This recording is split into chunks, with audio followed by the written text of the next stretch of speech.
après-midi, la France a été à l'initiative, avec le président Juncker, avec le président de l'Eurogroupe, pour essayer de trouver, de dégager un accord politique qui permette à la Grèce, d'une part, à l'Europe, avec la Grèce, d'autre part, de trouver une solution qui soit une bonne solution. Hier après-midi, le Premier ministre a dit ou redit « j'organise un référendum », c'est son droit. A dit ou redit « j'appelle à voter non », c'est son droit. Mais dans ce cadre-là, vous le comprenez bien, il n'est plus possible de discuter de quoi que ce soit pour trouver un accord d'ici dimanche prochain. Quelle est l'attitude qui sera la nôtre dimanche? Le oui a des conséquences. Elle permet, cette réponse du peuple, d'avoir une négociation qui reprend immédiatement. Le non aura des conséquences. Elles sont inconnues, celles-là, ou très peu connues, pour les uns comme pour les autres. Pour les uns comme pour les autres. Mais quel que soit le résultat, la France sera là pour maintenir le dialogue. La France sera là pour maintenir le dialogue. C'est ce qu'a dit tout à l'heure dans l'hémicycle du Sénat Michel Sapin. Bonjour Jean Bizet. Merci d'être avec nous en direct. On va peut-être vous donner un micro. Je vois que Jean Bizet n'a pas de micro. Si un assistant peut lui apporter un micro, je rappelle que vous êtes président de la Commission des affaires européennes du Sénat. Est-ce que la France a eu raison jusqu'au bout d'essayer de trouver une solution au risque de mettre à mal, on le voit aujourd'hui, le dialogue, le couple franco-allemand? On ne peut pas reprocher à notre pays d'avoir, je dirais, ce penchant à l'adresse d'un pays du Sud. Ça a été l'objectif de François Hollande depuis le début de son quinquennat. Donc ça, c'était la bonne stratégie. Ceci étant, si vous voulez, depuis un certain nombre de mois, on voit très bien que le gouvernement de M. Tsipras n'a pas du tout la volonté d'aboutir à un accord. Sinon, cet accord, au bout de, je crois, ces 5 propositions, aurait déjà dû avoir lieu. Donc, M. Tsipras est plus intéressé par, je dirais, mettre en valeur ses orientations politiques, il est de l'extrême gauche, que de s'occuper de l'avenir du peuple grec. Est-ce qu'il y a une responsabilité aussi du côté allemand, avec l'intransigeance de la chancelière Angela Merkel, de refuser de négocier maintenant, avant le référendum?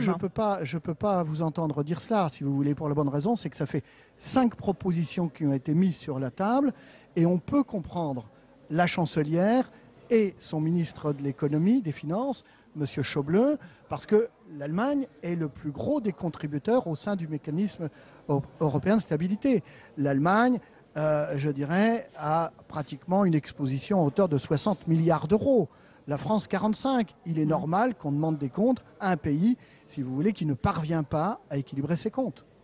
En tout cas, la France, vous le dites, aussi a eu raison d'essayer de négocier jusqu'au bout. Oui, mais il y a des limites. Il y a des limites, c'est ce que vous nous avez dit, tout à fait. Quelles sont les conséquences, selon vous, d'un non au référendum grec dimanche soir? Est-ce que vous arrivez à en mesurer un peu les conséquences?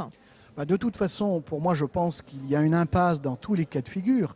Si le référendum, c'est le non, il n'y aura pas d'autres propositions, à mon avis, de la Commission. Pourquoi? Même s'il y en avait, j'ai passé toute ma journée de lundi avec certains commissaires à Bruxelles, vous avez un certain nombre d'États membres qui ne veulent pas entendre parler de valider l'éventuelle proposition faite par la Commission. Il y a 4 pays, l'Allemagne, la Finlande, les Pays-Bas et l'Autriche, qui ont pour obligation de passer devant leur Parlement pour valider une proposition de la Commission. Ces pays-là ont déjà dit non. Donc, nous sommes dans une impasse. Si c'est oui, ça veut dire que M. Tsipras, eh bien, il en prenne la mesure et qu'il sorte du jeu politique. Est-ce que vous pensez que sauver la Grèce, c'est sauver la zone euro? C'est le titre d'un appel lancé aujourd'hui par certains socialistes. Écoutez, pour reprendre les propos de Madame Lagarde, la directrice du FMI, il est vrai que si la Grèce sort de l'euro, de l'Eurogroupe, nous avançons en terrain inconnu.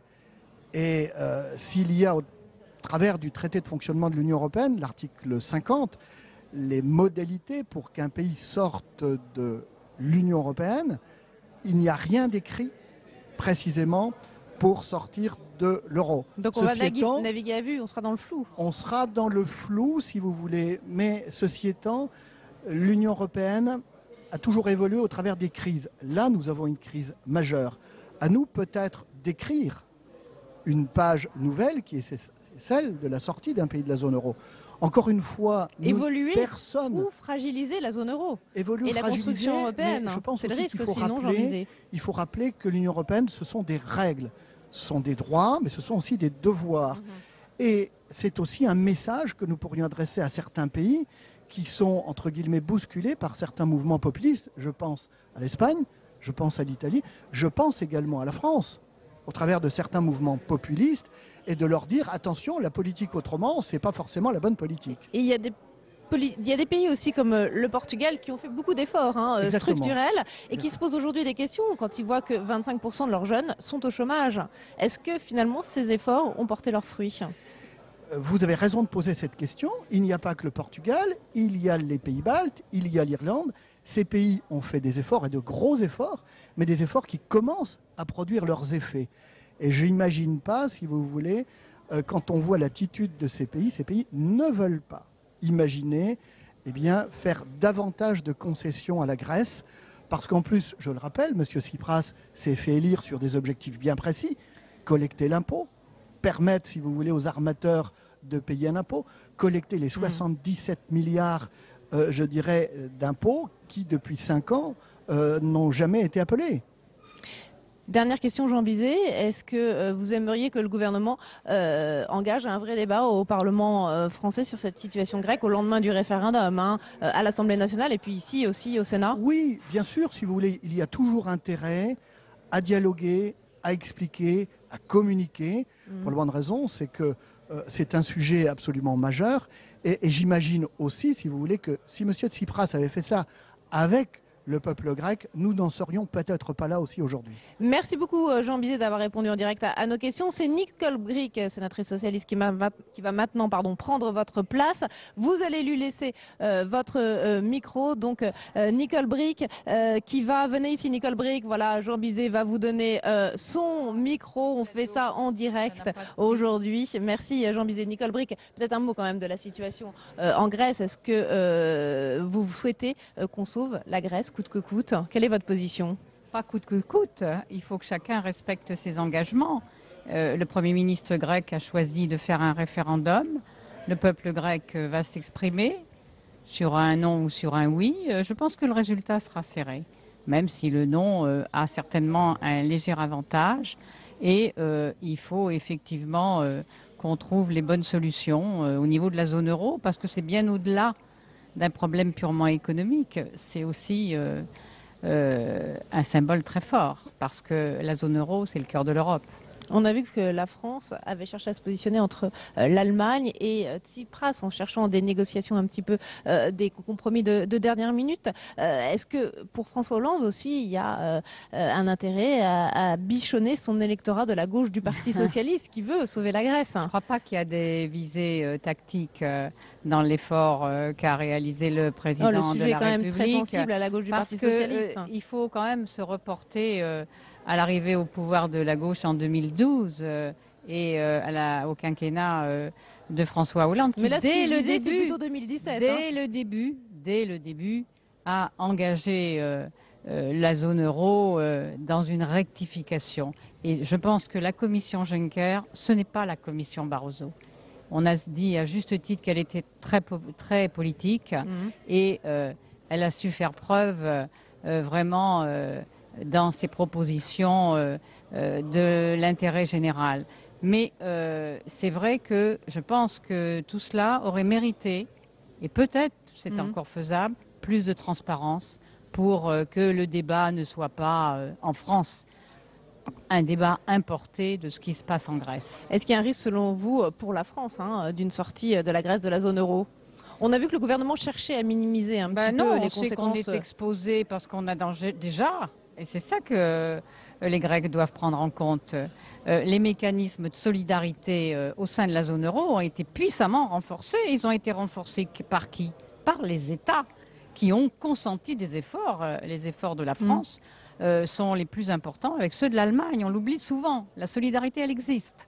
Mais il faut respecter les engagements qu'on prend.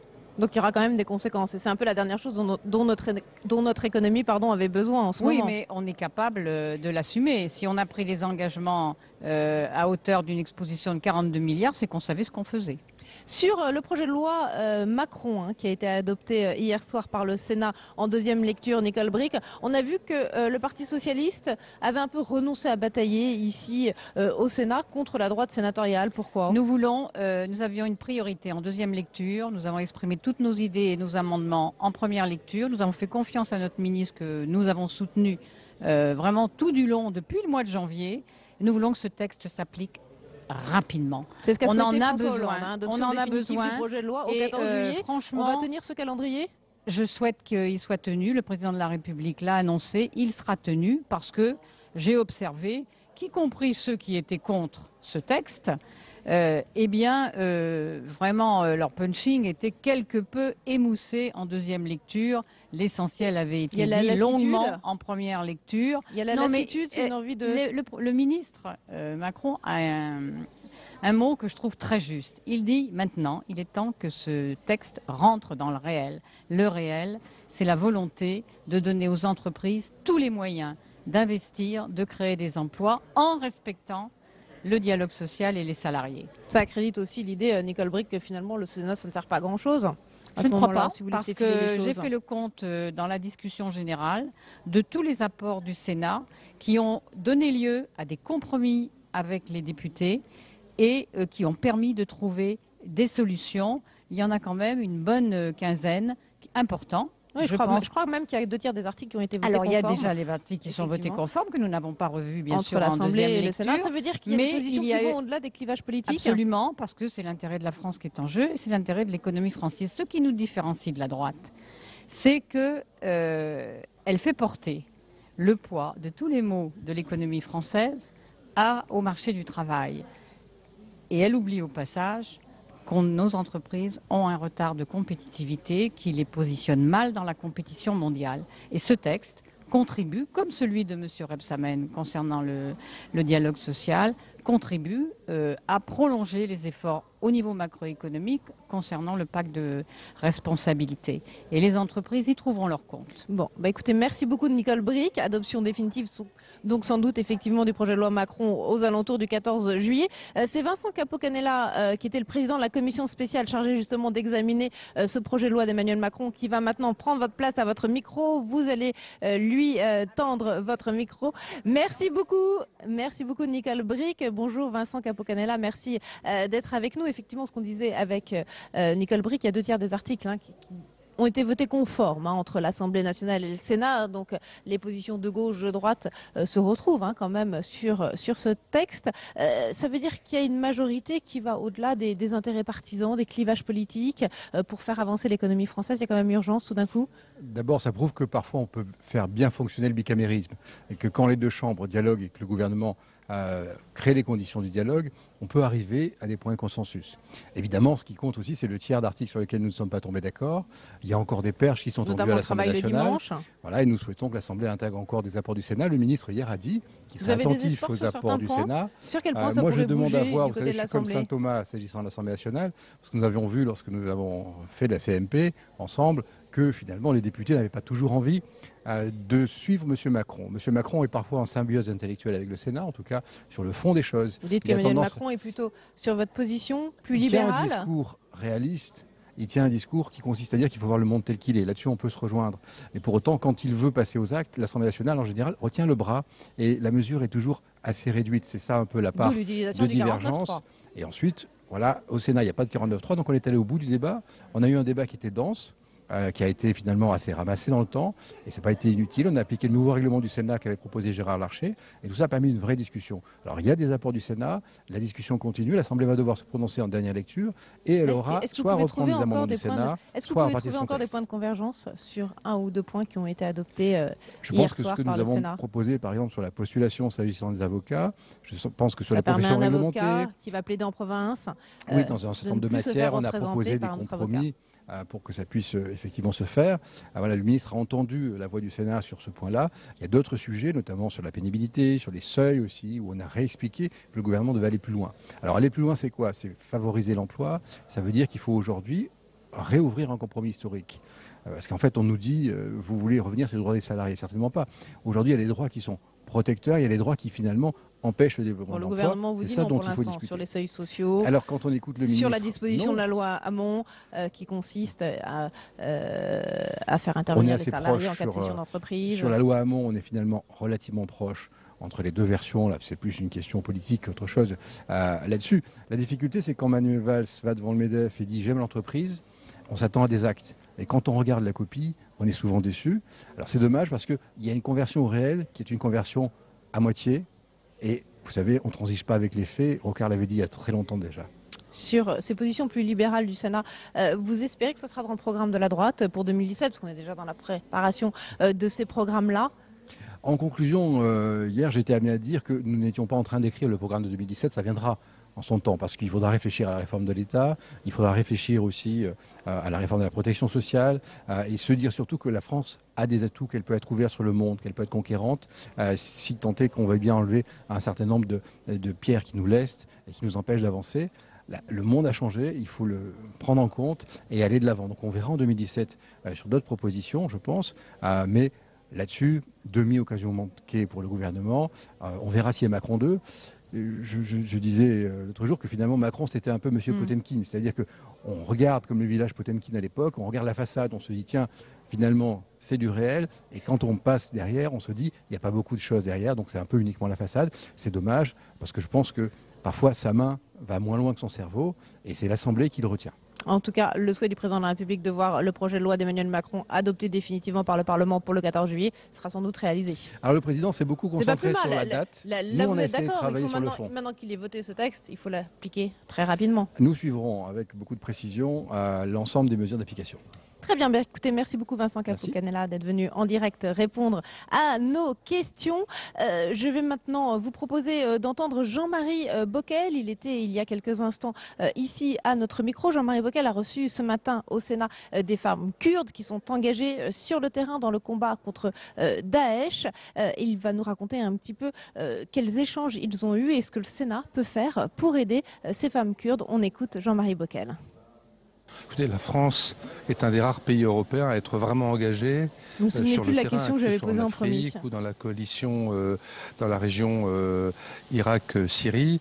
Après, la question de faire plus, c'est une vraie question qui est sur la table, mais en même temps, on ne peut pas faire n'importe quoi.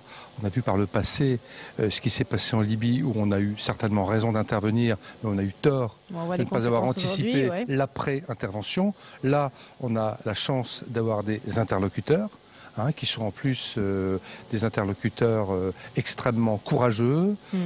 Ce sont des gens qui ont une vieille tradition politique, démocratique à bien des égards, et surtout, et ça c'est important de cette région, d'égalité entre l'homme et la femme. Vous savez que l'objet du rendez-vous, à la base, c'était un rapport qui a été fait sous l'égide des Nations Unies sur l'égalité homme-femme dans ces régions du Kurdistan. Donc c'est quand même pas complètement ordinaire dans cette région d'avoir des interlocuteurs de cette nature. Donc ça vaut la peine, effectivement. Mais est-ce que la France n'est pas seule dans ce soutien vis-à-vis des Kurdes? Le soutien des Américains est quand même à minima, non? Bon, écoutez, le soutien n'est pas à minima ou pas à minima, c'est un soutien de frappes aériennes. Donc toute la question, ça peut être de l'améliorer. Et aujourd'hui, il y a des demandes pour que ce soutien soit plus efficace. Il y a aussi le souci d'épargner des populations civiles, ça n'est pas un sujet simple. Et il y a aussi que ce qu'on peut faire de mieux ensemble. Les Américains, c'est les Américains. Nous, les Européens, nous avons certainement une responsabilité, non pas de faire n'importe quoi de manière intempestive. Nous devons être en dialogue, y compris avec les pays alentours, y compris avec la Turquie, qui peut avoir parfois une attitude ambiguë, mais qui est tout de même un partenaire sur lequel... Oui, mais moi j'ai eu récemment comme parlementaire au Conseil de l'Europe un rapport sur les réfugiés syriens victimes de la montée en puissance de Daesh. Je peux vous dire que j'ai aussi vu les camps en Turquie, à la frontière d'ailleurs, notamment des régions Daesh, où il y a un travail admirable qui se fait. Donc la Turquie, c'est pas un ensemble monolithique où il n'y aurait que des méchants ou des gentils. Vous voyez, c'est toute la complexité géopolitique qu'il faut prendre en compte. Pour autant, qu'est-ce qu'elles vous ont nous demandé, devons ces femmes kurdes, aujourd'hui au Sénat? de l'écoute, concrètement, de l'écoute, de la compréhension, de la solidarité parlementaire.